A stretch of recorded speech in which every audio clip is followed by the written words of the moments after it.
Nous sommes lundi 24 février 2025. Mesdames et messieurs, bonsoir et bienvenue dans l'édition d'information de Studio Kalangu. Voici les titres. Début ce matin à Niamey des travaux de supervision du programme Kandaji. Le secrétaire général adjoint du ministère de l'économie et des finances nous en dit plus dans ce journal. De la série d'entretiens des membres du gouvernement sur le bilan de la mise en œuvre de leur mission, la ministre des Actions humanitaires était ce week-end l'invitée de la RTN. Le magazine Justice de ce lundi nous édifie sur le contrat de bail appelé aussi contrat de location. Je suis Nafisa Adam Sirfo au micro. Le chef de l'État, le général de brigade Abdourahmane Tchani, a effectué hier une visite surprise sur les installations de la société d'exploitation aurifère Samira, située dans la région de Tillabéri. Cette visite a plusieurs objectifs. D'un côté, elle permet au président de rencontrer les troupes sur le terrain pour renforcer leur morale dans leur mission de protection des citoyens. Aussi, elle lui donne l'occasion d'apporter son soutien aux habitants locaux touchés par une attaque terroriste en décembre dernier. Également, le général de brigade Tchani a procédé à une importante donation de vivres à ces populations. Je vous le disais à l'instant, les travaux de la 21e mission conjointe de supervision du programme Kandaji ont commencé ce matin à Niamey sous la direction des partenaires techniques et financiers.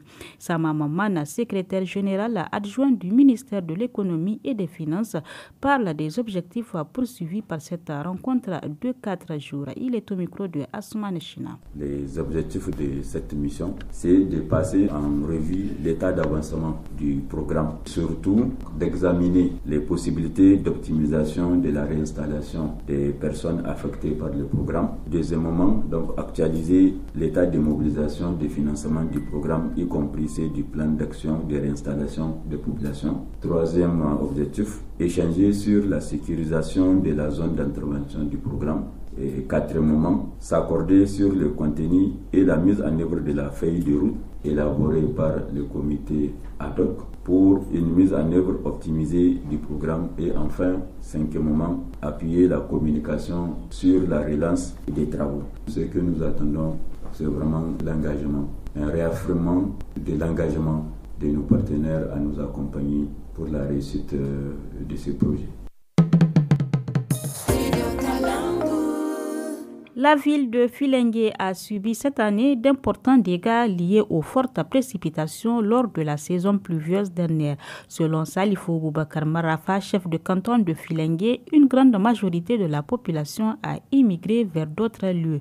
Il est au micro de nos envoyés spéciaux Mamanada et Ousmane Aboubakar. Cette année, Filengue a connu une année catastrophique pendant la saison pluvieuse, parce que les inondations ont provoqué des dégâts matériels très importants.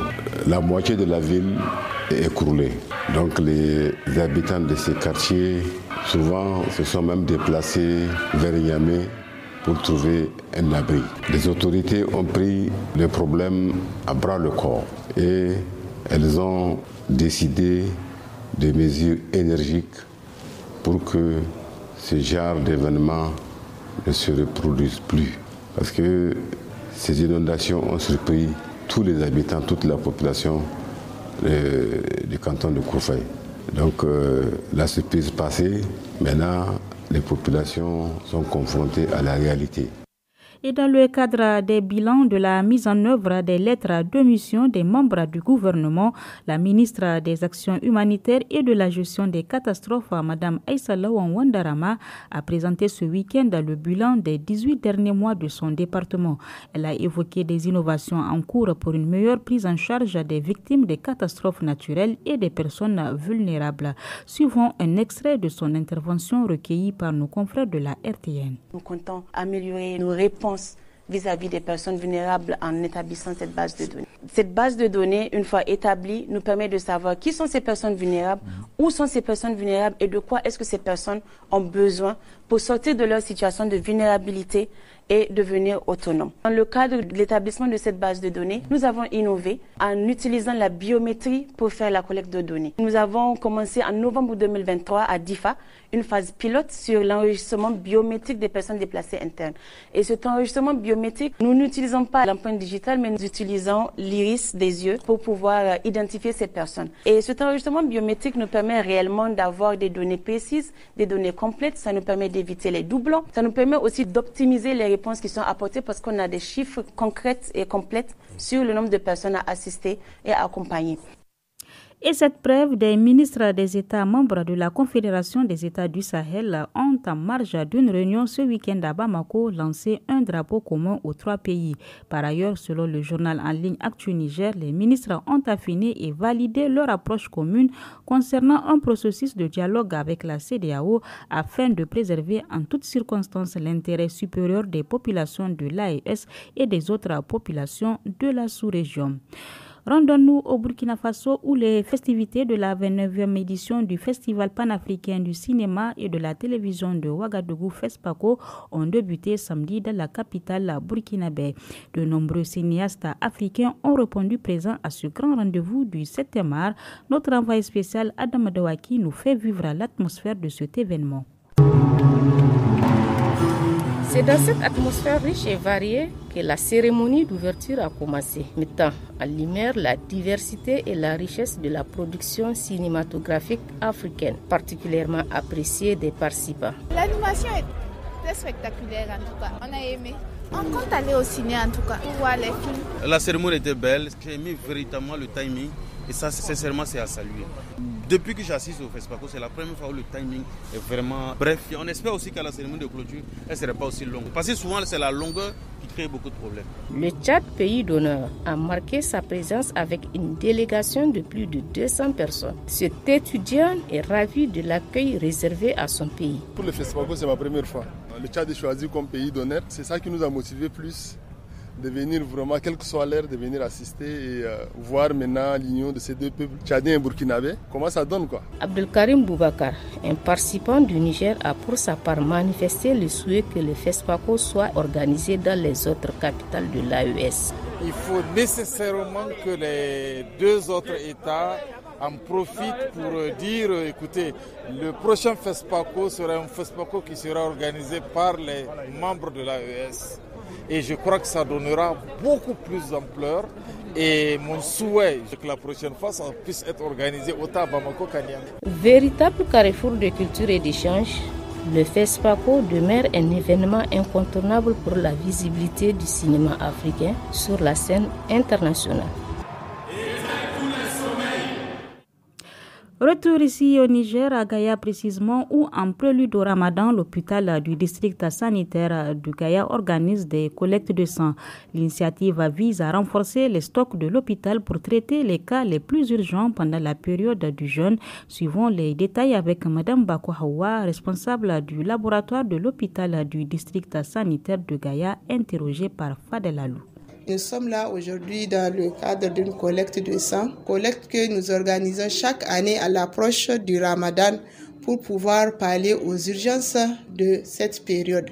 Parce que vous n'êtes pas sans savoir que pendant la période du Ramadan, on ne peut pas prélever quelqu'un dans la journée. Il va falloir, après la rupture, quand il va bien manger, c'est à ce moment qu'on peut le prélever. Les urgences qui viennent dans la journée, dans ce cas, on ne pourra pas vraiment dire à la personne de rompre son jeûne, donc l'urgence n'attend pas. C'est pour ça, à chaque approche du Ramadan, nous organisons des collectes ou bien les groupes communautaires, ils organisent des dons de sang.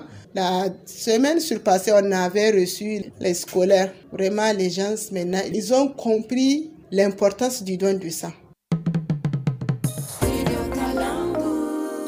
Du 19 février au 1er mars, se déroulera à Pirninkone, région de Tawa, la première session de la chambre criminelle. 20 dossiers seront jugés pendant 10 jours, explique Boula Maman Mankada, le procureur du tribunal des grandes instances de Pirninkone. Il est au micro de Asman Moussarzika.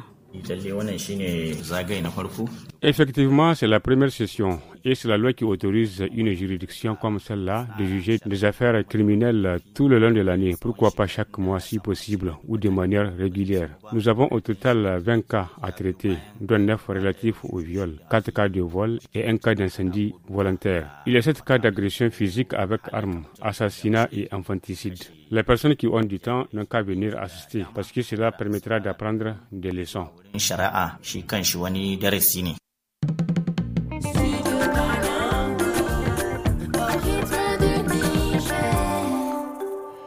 Dans la partie magazine de ce jour, le juriste nous édifie sur le contrat de bail, appelé aussi contrat de location. En le signant, le propriétaire accepte de louer son bien au locateur pendant un certain temps en échange d'une somme.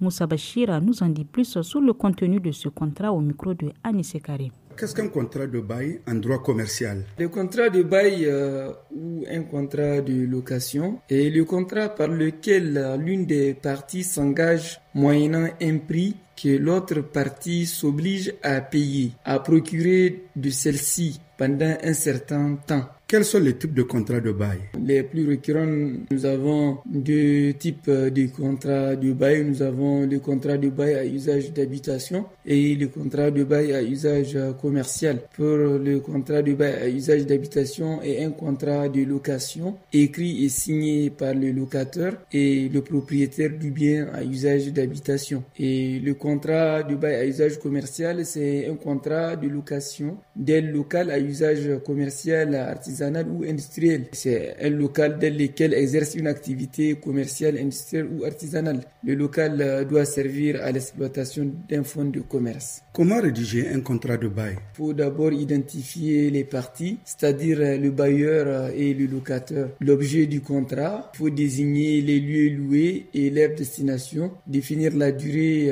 de la location, définir les modalités de paiement et les conditions relatives au loyer et aux charges. Il y a les conditions aussi relatives au dépôt des garanties. Il y a les obligations du bailleur, les obligations aussi du preneur ou locateur. Il y a la résiliation du bail, il y a le régime fiscal et il y a l'état des lieux et enfin il y a le règlement des litiges. Et après maintenant, 2 exemplaires doivent être établis et datés et signés et lui approuvés par les 2 parties. Que vous ayez choisi de louer un appartement ou une maison, un terrain aussi, le bail doit obligatoirement être écrit et signé par le bailleur ici qui est le propriétaire du bien objet du bail et le locataire appelé aussi preneur. C'est eux qui doivent obligatoirement signer. Quelle est la forme du contrat de bail? Bon, le bail peut s'établir par écrit, oralement ou tacitement. Toutefois, la forme usuelle est conseillée et le bail écrit.